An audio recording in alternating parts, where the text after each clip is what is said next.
Has it changed now? Like, I mean, now you're on your third album's out, and were you more involved in the creation of that yourself? Well, I can't remember exactly what I put across last time, but he and I have been working together for a long time now. But yeah, I still am very, very much in the role of a drummer, an opinionated drummer. I leave him to do most of everything on the songwriting side regarding lyrics and all that, but I have opinions and I let him know if I think something's good. But I'm very happy to be the drummer. And how's it now that Keaton having joined the band? The rhythmic sensibilities have really been ramped up a lot in writing the new material with Keaton, because he's a trained percussionist. Mm-hmm. And knows like a lot of exotic rhythms and stuff, and is pretty spot on with it. So he's teaching me stuff, and we tweak it out to our own. And so I'm playing one rhythm, and he's playing another one, and Merrick's like strumming another one on the guitar and then singing over it. And so things have gotten really, really very rhythmic. We already were that way, and I think maybe a little less primal in the rhythm, maybe, and just like more polyrhythmic, just like each of us laying down a part and then the other person syncopating with it really heavily.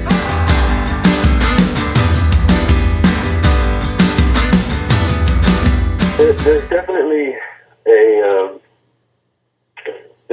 like a feeling of unfinished business. Like Keaton joined the band when we were going into Time to Die, and we worked out parts with him, and we had only just met him, and then like we started recording and rehearsing and all that stuff, and then we started touring, and so it was kind of jump in the fire. And now that we've realized that it works, like there's a whole bunch of stuff that we realize we can do together. So there is a cohesiveness there that definitely to me speaks of like songs to be written with the sort of combination that we have right now that haven't been written yet. Did you guys know Keaton before, or how did that happen that he joined the band? No, not at all. Probably never would have crossed paths with the guy in my life if Merrick hadn't spoken to a neighbor of his who was the admissions director at the Conservatory of Music in San Francisco, and just sort of intimated that he was looking for a vibraphone player. And this guy, Alex, said he knew just the guy. He had just dropped out of the conservatory with a percussion and vibraphone student and was about to move to LA. And a couple weeks before he was planning to move down, he met up with us, and we had some rehearsals, and things worked out. He postponed his move, and he still hasn't moved. I held the weight, now it holds me. A coward's way to be in my lane. So I'm getting the sense that the Dodos are sort of evolving. Do you think that's the case? Yeah, for sure. There's still a lot of work to be done. Like, we've only had a few opportunities on this tour to sort of try out new material or sort of work on new material at sound checks. But like I said, the rhythmic possibilities that we've been coming up with have been just like really fertile ground from which I think that new material, new songs could spring up from. But I think that like we need more time off for Merrick to formulate, lyrics and stuff like that. But there's a whole lot of, guitar parts and drum parts that are coming together.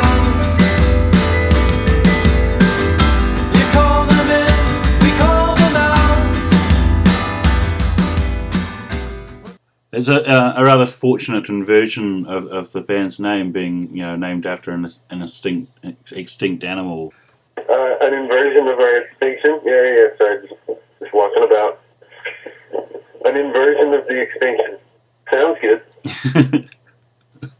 If it makes the next record title, Give you $50 or something. Sweet. Hey, It sounds a little metal though, don't you think? Inversion of Extinction. totally. Can you please start a metal band? Like Megadeth. Can you please start a metal side project and do that? Oh man, Because you had a background in metal drumming, didn't you? sure. Yeah. I would love to be playing some metal right now. I mean, my arms are fucking destroyed. I'm not gonna be able to keep up very well, but I definitely have been having a lot of aggressive tendencies lately. So it'd be good to get some of that out in an old-fashioned way.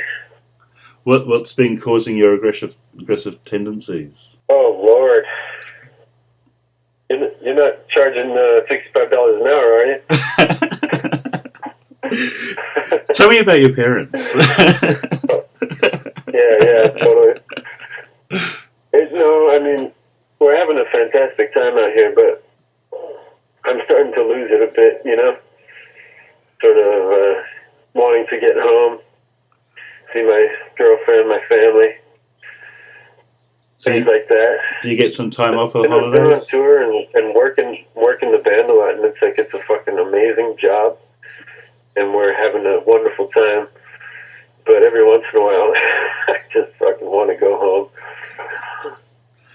home. Do you get to go home for the holidays? I think, yeah. No, get home like a couple days before Christmas. Make it just in time to see Santa Claus. But then, of course, you're heading back down this way in the new year. Oh, for sure. But that is going to be a little bit easier of a tour, because we're going to show up in New Zealand, and I'm bringing my girlfriend with me, and we're going to have a couple days off, go to Camp Lo Hum, play a show there, and then have like the rest of the days at this party and hang out with the Ruby Sons and Signer, and then have a few more days off after that, play some club shows in Wellington and Auckland, and then have like 9 days off. And I'll just, I don't know, go to the beach with my girlfriend and hang out with the Ruby Sons or whatever. That's Then we play like 3 shows in Australia and then go home. So that's going to be a little more easy to cope with. Hey, you're coming on holiday, mate. Yeah. Awesome. It's going to be a bit of work, but mostly pleasure. Tell you what, playing Camp Lo Hum is going to be an absolute pleasure. It's such a great festival. It's so fun. I know. I've seen a bunch of the videos of it, and the energy there seems pretty amazing. You're going to be there? Yeah, for sure. Yeah.